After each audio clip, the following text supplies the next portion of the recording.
अगर साधक ध्यान को समझना चाहता है या किसी तपस्या को समझना चाहता है या किसी साधना को अगर समझना चाहता है या अपने जीवन को समझना चाहता है या अपने लक्ष्य को समझना चाहता है, जो भी चीज़ें, तो वहाँ उसे एक चीज़ तो समझनी होगी कि आपकी जो मांग है और जो आपकी संतुष्टि है, ये कहाँ घटित होती है और ये कहाँ से उठती है। योग अभ्यास में या योगिक क्रियाओं में या योग से संबंधित जितनी भी चीज़ें होती हैं, उसमें मैं सिर्फ एक ही चीज़ कहता हूँ, अपने सब साधकों को कहता हूँ और अपने हर वीडियो में बोलता हूँ कि यहाँ सिर्फ और सिर्फ ये चीज़ बताई जाती है, अगर विधिवत तरीके से अगर योगिक क्रियाओं के माध्यम से और योग आसन से और सारी चीज़ों को बहुत अच्छे से पूर्ण रूप से समझने की कोशिश अगर की है, तो आपको बिल्कुल इसका जवाब मिलता है कि आपकी जो मांग है, जो डिमांड है, वो उठेगी और वो उठती ही है। वो शारीरिक क्रिया है, वो गति का एक हिस्सा है। और जो सेटिस्फैक्शन है, जो संतुष्टि है, वो बिल्कुल अलग घटना है, बिल्कुल विपरीत घटना है। डिमांड बिल्कुल अलग चीज़ है और जो सेटिस्फैक्शन है वो बिल्कुल अलग चीज़ है। होता क्या है कि जब तक आदमी विकसित होता है या जब तक आदमी विकास की ओर जाता है या उसकी जब बुद्धि विकास होती है, जब तक उसको उसकी आदत हो जाती है। जैसे क्या होता है कि जैसे आपने कोई चीज़ शुरू कर दी अपने जीवन में, कोई बुरी चीज़ शुरू कर दीजिए, मान लीजिए आपने नशा शुरू कर दिया, आपने सिगरेट पीनी शुरू कर दी। शुरुआत में आपको ऐसा लगेगा कि कुछ नहीं है, it's a part of your life और कुछ नहीं होता, इसके साथ भी ज़िंदगी चल सकती है। जब उसके डिसएडवांटेज हमारे सामने आने लगते हैं तो हम उसको समझ आने लगता है हमारे को, फिर चेतना, वो उसके साथ में आपको समय बिताने के बाद में आपको पता चलता है कि इसके यार साइड इफ़ेक्ट्स हैं, इसकी बुरा प्रभाव भी है हमारे शरीर के अंदर में।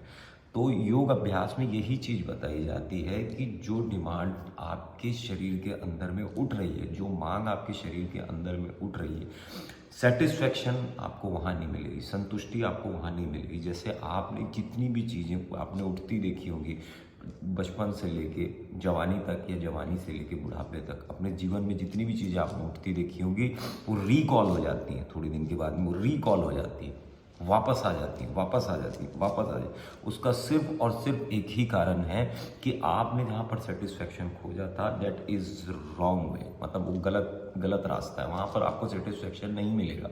और यही गलतियाँ करते हैं साधक, और यही इसी के बीच में वो लोग को रिलेट नहीं कर पाते। फॉर एग्जाम्पल, जैसे सेक्स होता है, सेक्स के अंदर में डिमांड उठ रही है आपके अंदर में, सेक्स की डिमांड उठ रही है या काम उत्तेजना की डिमांड उठ रही है या कोई भी चीज़ की डिमांड उठ रही है। आप अगर ये चीज़ को समझ के अगर आप जा रहे हैं वहाँ पर कि you get satisfaction from him, तो गलत है। इसमें गलती किसी की नहीं, इसमें गलती आपकी है। आपने वहाँ पर सेटिस्फैक्शन ढूंढा है, आपको ऐसा लगता है कि वहाँ पर सेटिस्फाई हो जाएंगे या आत्मसंतुष्टि आपको मिलेगी, लेकिन ऐसा होता नहीं।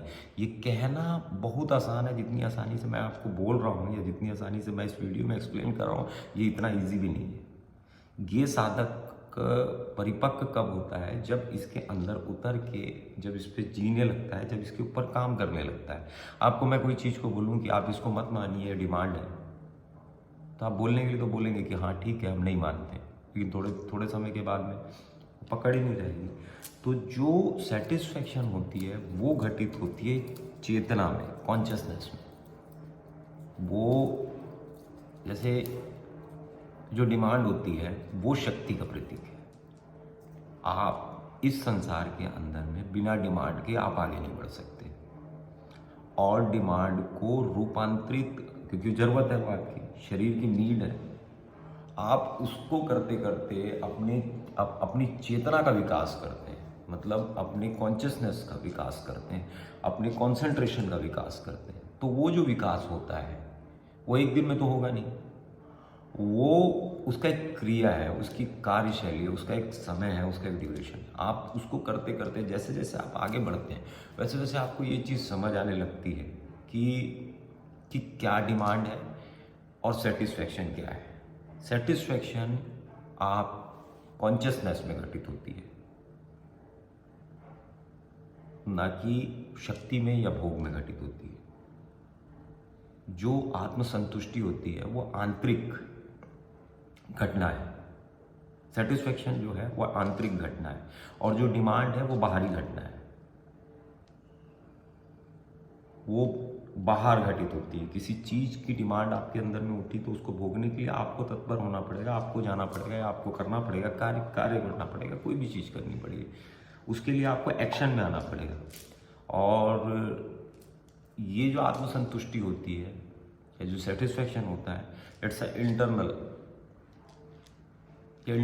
चीज़ है। यहाँ आपको कुछ करने की ज़रूरत नहीं। अगर आप सेटिस्फाई हो तो आप कहीं भी सेटिस्फाई हो सकते हो। सेटिस्फेक्शन कहीं भी घटित हो सकती है। उसके लिए कोई भी जगह या कोई भी ऐसी वस्तु की आवश्यकता नहीं है आपको। तो ध्यान को समझने के लिए आपको इन दो चीज़ों को समझना जरूरी है, क्योंकि कोई भी आदमी इन दो चीज़ों को समझे बिना नहीं हो सकता। ये शक्ति का प्रतीक है, जो डिमांड है वो शक्ति का प्रतीक है, जो जोर है, जो पावर है, और जो कॉन्शियसनेस है वो शिव का प्रतीक है। आपको ये चीज़ समझनी होगी। अगर नहीं समझोगे तो फिर इसी में पर लगे रहोगे। आप हमेशा डिमांड में ही सेटिस्फेक्शन खोजते रहोगे कि मतलब सेक्स उठ रहा है, सेक्स कर लेते हैं। आपको किसी चीज़ की, चलो शराब पीने का मन कर रहा है, शराब पी लेते हैं। अब बाहर रात के जाने का, घूमने का मन कर रहा है, कर लेते हैं। कुछ और एडिक्शन लेके चले जाते हैं, लेकिन that is not right way of satisfaction, क्योंकि वहाँ पर मिलेगी नहीं, सेटिस्फेक्शन आई नहीं। अब आपको मैंने बताया कि वेस्ट में कोई चीज़ है, वेस्ट डायरेक्शन में आपको कोई चीज़ मिलेगी, और आप नॉर्थ डायरेक्शन में दौड़ रहे हो, तो कहाँ से मिलेगी वो चीज़? इसको समझना, यही गलती करता है आदमी, और ये इतनी स्पष्ट रूप से समझा ही नहीं पाते लोग, बता ही नहीं पाते, उनको ये चीज़ समझ ही नहीं आती। 90% लोग तो डर में ही रहते हैं, उनको डर लगा रहता है, वो डर को ही नहीं समझ पाते लाइफ में या साधना में, डर को ही नहीं समझ पाते। अब इस पे अगर और कोई आप लोगों को समझना हो या पूछना हो कोई बात, तो आप मैसेज के द्वारा पूछ सकते हैं। हरिओम। मैं योगाचार्य शिवाय, doctor in naturopathy and yoga science. Her her Mahadev, her her Mahadev.